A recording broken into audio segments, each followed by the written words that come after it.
berkarya di hati saya. Pilih Roh Suci makarya ing panah kula memuji Gusti kanthi sukarna. Awit Roh Suci makarya ing manah kula, gesang langgeng ayem tentrem selaminya.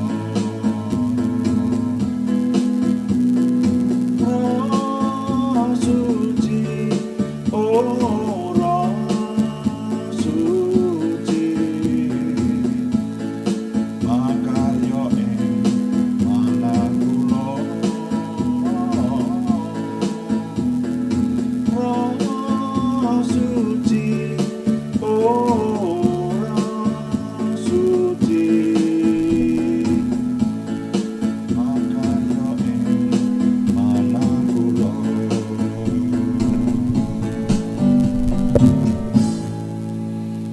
Bapa, kami mengucap syukur malam hari ini Tuhan memberkati kami, dan kami melanjutkan doa malam kami. Kami ingin merenungkan firman-Mu, juga melayani Tuhan dengan doa. Urapi kami semua, sehingga semua yang kami kerjakan memuliakan nama Tuhan dan menjadi berkat buat kami. Dalam nama Tuhan Yesus Kristus kami berdoa. Haleluya. Amin. Selamat malam Bapak Ibu Saudara sekalian yang sudah bersama dengan kita di sini dalam doa malam hari ini. Nah, saudara sekalian, mengingatkan bahwa saya masih ingin melanjutkan menjawab pertanyaan dari Ibu Titin Joko Susanto di Salatiga yang menghendaki penjelasan mengenai bahasa roh. Nah, saudara, kita sudah membahasnya dan ini kali yang ke-10 ya, kita membahas tentang bahasa roh yang tidak bisa dipisahkan dengan karunia roh. Jadi kalau membahas tentang bahasa roh, mestinya juga memahami tentang karunia-karunia roh yang ada di 1 Korintus pasal 12 ayat 1 sampai 11 utamanya, dan nanti masih ditambah dengan sampai dengan pasal 14, bahkan juga di surat Roma. Nah, kita memahami bahwa bahasa roh itu, kemarin sudah kita renungkan, adalah hanya satu dari karunia-karunia roh yang disebutkan oleh firman Tuhan. Dan saya mengajak Bapak Ibu Saudara sekalian untuk memahami semua karunia roh itu, atau tepatnya mengenal. Karena kalau untuk memahami itu, kata memahami itu bisa dihubungkan dengan kata belajar. Namanya karunia itu tidak bisa dipelajari seperti matematika, tetapi karunia itu pemberian. Makanya lebih tepat disebut mengenal karunia-karunia roh. Nah, nanti mestinya berikutnya adalah kalau yang mau menerimanya bisa minta kepada Tuhan. Firman Tuhan berkata seperti itu, dan menghidupi karunia roh itu. Nah itu. Nah, tapi setidaknya kita mengenal lebih dulu.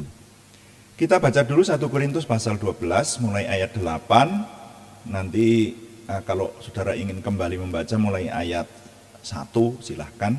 Saya langsung ke ayat 8 dulu. Sebab kepada yang seorang roh memberikan karunia untuk berkata-kata dengan hikmat, dan kepada yang lain roh yang sama memberikan karunia berkata-kata dengan pengetahuan. Kepada yang seorang roh yang sama memberikan iman, dan kepada yang lain ia memberikan karunia untuk menyembuhkan. Kepada yang seorang roh memberikan kuasa untuk mengadakan mukjizat, dan kepada yang lain ia memberikan karunia untuk bernubuat, dan kepada yang lain lagi ia memberikan karunia untuk membedakan bermacam-macam roh. Nah, sampai di situ dulu, sampai ayat yang ke-10 bagian B ya. Nanti 10 itu ada bagian C. Ya, nah di sini disebutkan yang terakhir saya baca tadi frasanya adalah karunia membedakan bermacam-macam roh. Jadi kita sudah mempelajari atau kita sudah berusaha mengenal kemarin itu ya. Ada yang disebut karunia roh itu, ya termasuk nanti salah satunya bahasa roh itu. Itu yang pertama disebutkan ada karunia berkata-kata dengan hikmat, kemudian karunia berkata-kata dengan pengetahuan, lalu yang berikut karunia iman, yang keempat karunia menyembuhkan, yang berikutnya karunia untuk mengadakan mujizat, lalu yang keenam karunia bernubuat, sekarang yang ketujuh ya, karunia membedakan bermacam-macam roh. Nah, karunia membedakan bermacam-macam roh ini kalau menurut saya ya sangat diperlukan. Kenapa? Karena kalau berbicara mengenai roh, dunia roh itu tidak tampak. Dan di dimensi roh atau di dunia roh itu isinya hanya dua. Ya kalau kita menyebut biasanya dipahami begini. Roh itu dipahami ada satu, Roh Kudus, yang itu adalah Tuhan sendiri. Jadi Roh Kudus di dunia roh, di dimensi roh itu ada Roh Kudus. Tapi berikutnya ada roh jahat. Lalu kalau dilengkapi sekalian, ada jenis berikutnya yaitu roh manusia. Yaitu bahwa manusia itu diberi roh oleh Tuhan yang memberikan kehidupan itu ya. Nah itu. Nah jadi kita manusia kalau membicarakan soal roh, maka nanti yang akan dihadapi adalah ini roh kudus, roh yang kudus, roh yang dari Tuhan. Bahkan juga Tuhan sendiri bersifat roh, atau sekarang ini kita kenal berada di dunia roh atau di dimensi roh. Tapi juga ada roh jahat, roh kegelapan, iblis, setan, dan segala anak buahnya. Seperti itu ya. Nah, sehingga karunia membedakan roh itu perlu. Dan firman Tuhan mengingatkan di 2 Korintus pasal 11, 2 Korintus pasal 11, saya baca mulai ayat 13 dan 14 ya, terutama yang 14. 2 Korintus pasal 11 ya 13. Sebab orang-orang itu adalah rasul-rasul palsu. Saudara membaca nanti ayat-ayat sebelumnya. Untuk menyingkat waktu saya baca mulai ayat 13 saja. Dinyatakan di sana ada yang mengaku sebagai pelayan-pelayan Tuhan, tapi sebetulnya di situ disebut rasul-rasul palsu ya oleh penulis kitab 2 Korintus, Rasul Paulus ya. Sebab orang-orang itu adalah rasul-rasul palsu, pekerja-pekerja curang yang menyamar sebagai rasul-rasul Kristus. Ya, kata Kristus artinya yang diurapi. Jadi menyamar sebagai rasul-rasul yang diurapi. Ayat 14, hal itu tidak usah mengherankan, sebab iblis pun menyamar sebagai malaikat terang. Saudara, satu ayat ini sebetulnya memberikan perenungan yang sangat dalam buat kita seharusnya.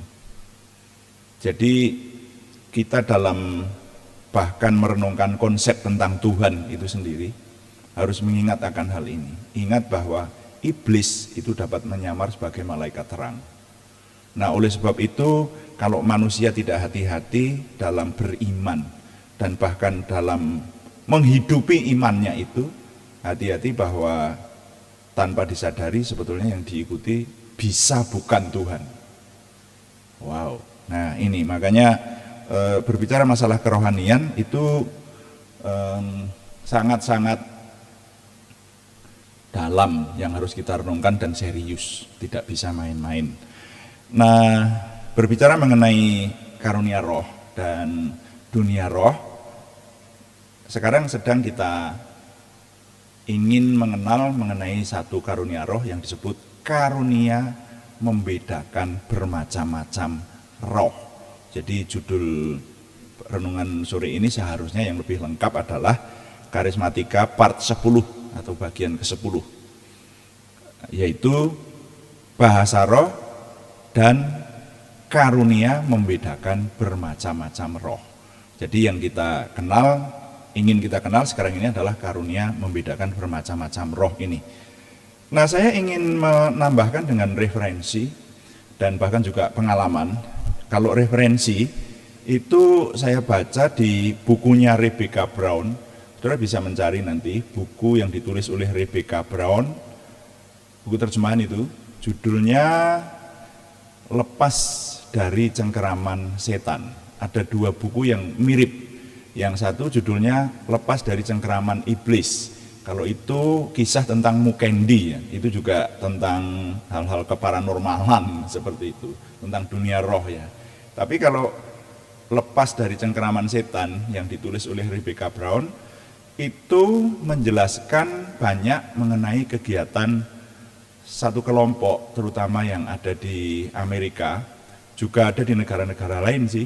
Indonesia sepertinya pernah kemasukan itu, saya pernah mengindikasi dulu melalui berita-berita yang ada, yaitu kelompok yang kemudian dikenal sebagai Satanic Church atau gereja setan, saudara ya. Jadi gereja ini mengaku sebetulnya bukan gereja, tapi menyamar kelompok itu menamakan diri sebagai gereja, gitu. Jadi di situ juga ada pendeta-pendetanya, yaitu itu kalau di Amerika dikenal itu namanya Satanic Church. Lah, Rebecca Brown itu menuliskan seseorang yang dulu pernah menjadi pendeta gereja setan itu dan bertobat, saudara. Nah, ini kisahnya ini ditulis di situ, dan penulis sendiri juga punya pengalaman karena dia akhirnya nanti ikut diserang oleh kelompok mereka ini. Dinyatakan bahwa sebetulnya orang-orang semacam ini yang dipuja adalah Lucifer. Dia memusuhi Yesus Kristus. Dan mereka juga sering berdoa, sering mengadakan kegiatan, utamanya adalah untuk menyerang gereja Yesus Kristus. Itu Satanic Church. Nah, saya mencatat di sana Rebecca Brown menuliskan bahwa ada kalanya pendeta-pendeta Satanic Church ini itu ikut melayani di ibadah-ibadah Kristiani yang benar, di mana mereka dapat ikut masuk begitu. Sehingga di buku itu dituliskan bahwa ketika seseorang, katakanlah semacam saat calling altar, di beberapa ibadah itu seringkali ada namanya calling altar, menantang jemaat untuk maju ke depan dan didoakan. Nah itu, jadi dalam tema-tema khusus biasanya semacam itu. Dan pada umumnya di buku itu dituliskan bahwa pembicara yang di depan itu sering mengundang hamba-hamba Tuhan yang sudah biasa melayani, silahkan ikut mendoakan, menumpangkan tangan kepada jemaat yang membutuhkan untuk didoakan. Para konselor silahkan melayani dan seterusnya, seperti itu ya. Nah itu di buku itu dituliskan bahwa ada yang menyamar sebagai pendeta Kristiani. Dan ketika mereka menumpangkan tangan, maka yang ditumpangi tangan itu bisa tumbang, tapi tumbangnya bukan oleh karena Roh Kudus, tetapi justru oleh Lucifer.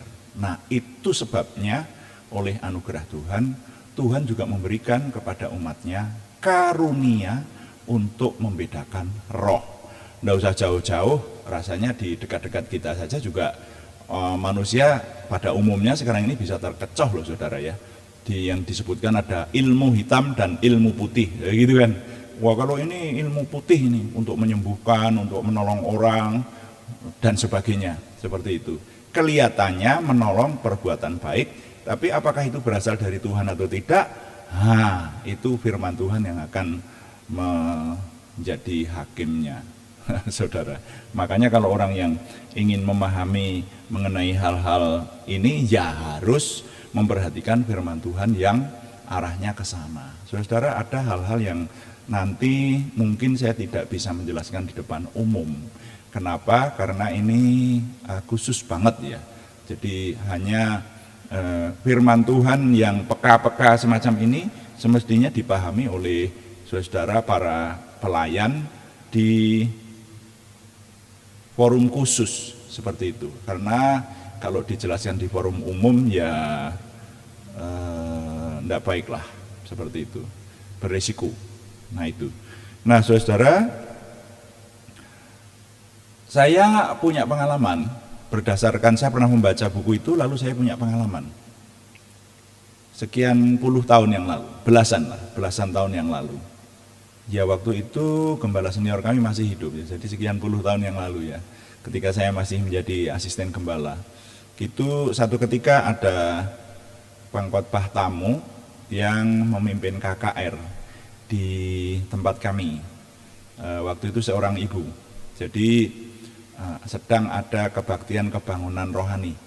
Nah lalu kebetulan si pembicara ini yang datang banyak banget itu, karena dari luar warga gereja kami juga datang mengikuti KKR itu, mengumumkan Bapak Ibu Saudara hamba-hamba Tuhan yang biasa melayani pada waktu calling altar itu. Jadi banyak orang maju ke depan minta didoakan itu, lalu pembicara mengundang ya hamba-hamba Tuhan yang biasa melayani silahkan ikut mendoakan bersama kami, maksudnya supaya terbantu dan cepat selesai begitu, karena yang maju kan biasanya seperti itu puluhan orang gitu. Saya sebagai salah satu yang punya rumah mengamati hamba-hamba Tuhan ini, siapa ini yang maju ini.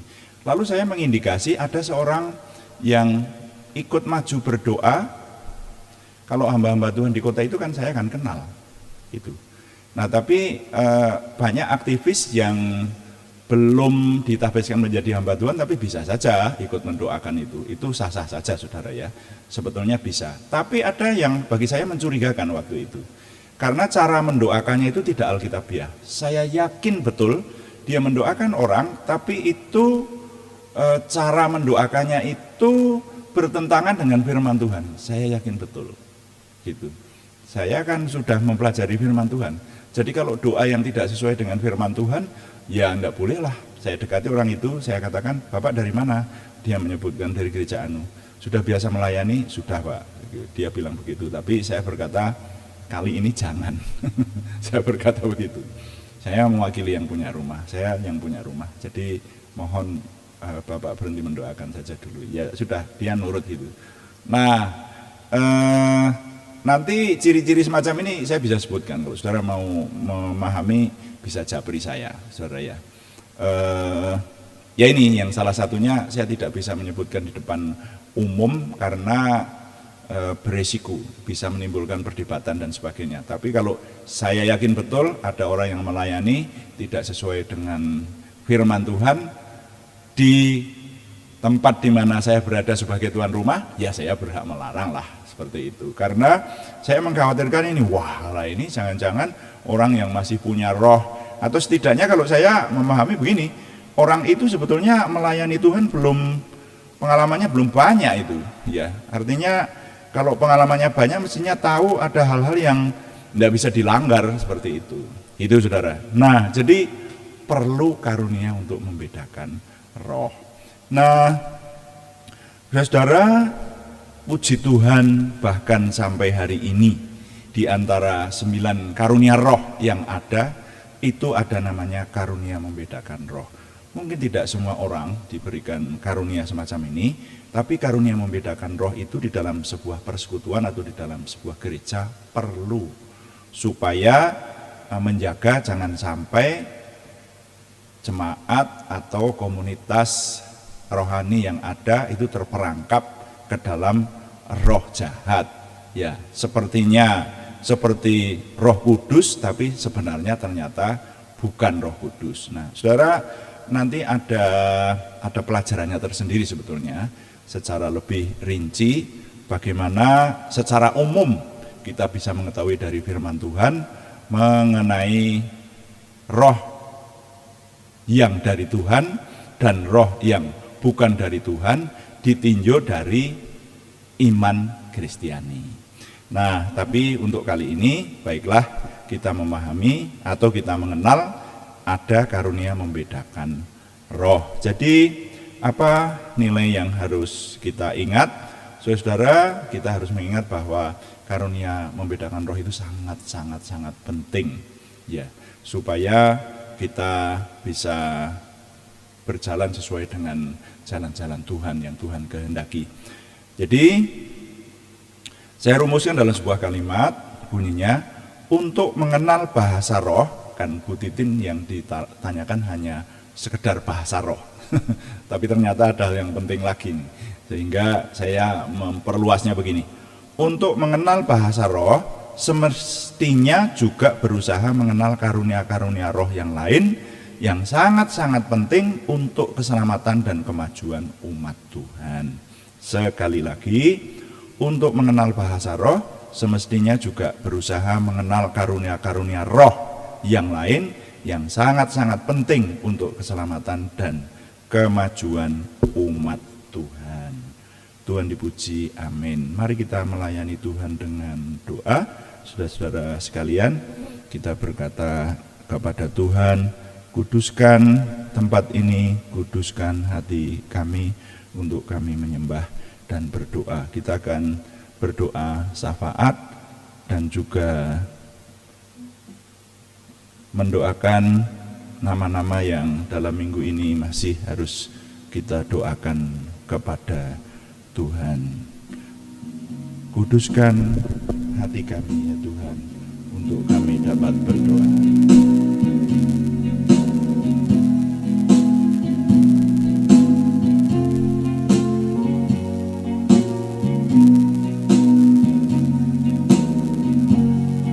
Kuduskan tempat ini untuk kami berdoa. Kuduskan hati ini untuk kami menyembah, biar segala perkara ku serahkan padamu Yesus, dan Roh Kudus bekerja membimbing kami semua.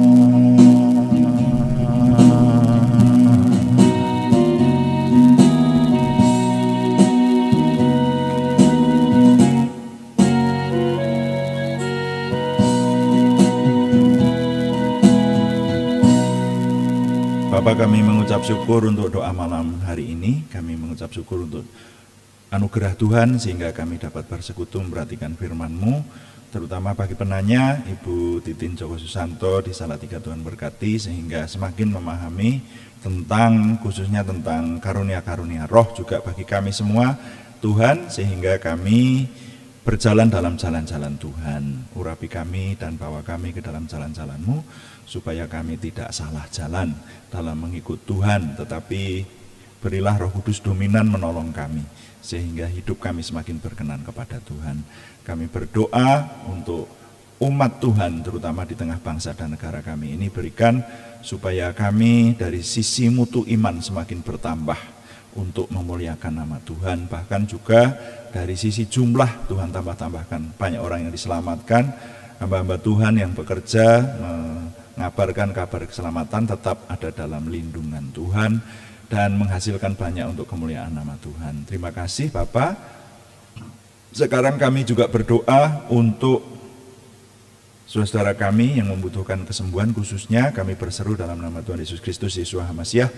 Tuhan menolong memberikan kesempurnaan, kesembuhan dan pertumbuhan jasmaniah maupun kejiwaan kepada saudara kami Aryati Wirawan, saudara kami Arni Setiawati, saudara kami Budi Suswanti, saudara kami Yohanes Sutarman, saudara kami Elizabeth Srimintawati Endah Purwaning Tias, semuanya di Purwodadi, saudara kami anak Alekio Vanuwibowo, saudara kami Supriyanto semuanya di Salatiga, saudara kami Siti Rondiah, saudara kami Cahyani Bagiowati di Semarang, saudara kami Kristiningsih Joko Widodo di Yogyakarta, dan saudara kami Naomi Sumarsi Slamet Haryono di Wonogiri. Tuhan memberikan kesembuhan yang lebih sempurna sesuai dengan kasih karunia Tuhan. Terima kasih. Kami juga berdoa untuk saudara kami Sri Purwati di Penawangan, dan saudara kami Yohana Asri Sabtorini di Kediri, saudara kami Thomas Tio Adi Prakoso di Purwodadi yang memiliki pergumulan selain kesembuhan. Kami mohon Tuhan menjawab doa kami ini dan pertolongan Tuhan nyata atas nama-nama yang kami doakan, bahkan juga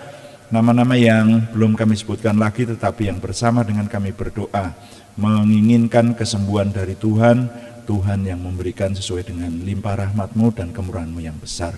Terima kasih Bapa, setiap hari Tuhan memberkati kami sehingga kami semakin memiliki pengenalan akan Tuhan, semakin memiliki percaya diri, optimisme, antusiasme, semangat dan bergairah menyambut masa depan kami untuk menang bersama Tuhan. Terima kasih, kami mohon Tuhan yang menyempurnakan doa kami oleh pertolongan dan pimpinan Roh Kudus, karena semuanya kami persembahkan dengan mantap percaya dalam nama Tuhan Yesus Kristus Juru Selamat kami. Haleluya. Amin. Bapak Ibu Saudara sekalian, saya ingin mengingatkan bahwa doa malam dilaksanakan setiap hari, yaitu hari Senin sampai dengan Sabtu pada jam 6 atau jam 18 waktu Indonesia Barat. Juga masih ada doa pagi yang setiap jam 5 pagi. Kalau yang doa malam itu menjawab pertanyaan-pertanyaan, kecenderungannya seperti itu. Tapi kalau yang doa pagi itu mempelajari kitab suci secara keseluruhan, saudara ya. Kita sudah membaca kitab Kejadian, sekarang sampai di kitab 2 Samuel. Saudara yang ingin bersama dengan kami belajar Alkitab secara komplit, setidaknya direnungkan secara seksama semampu kami. Nah, mari kita belajar bangun pagi pada jam 5 dan bersama-sama merasakan kehadiran Tuhan, menerima berkat Tuhan. Tetap kami mengharapkan dukungan dari Anda, baik dukungan doa, dukungan yang belum memberikan subscribe, terima kasih. Jika berkenan memberikan subscribe, membantu tim multimedia kami, dan juga like, komen, dan share, bagikan kepada teman-teman lain sehingga lebih banyak lagi yang diberkati bersama kita. Selamat malam, Tuhan memberkati. Amin.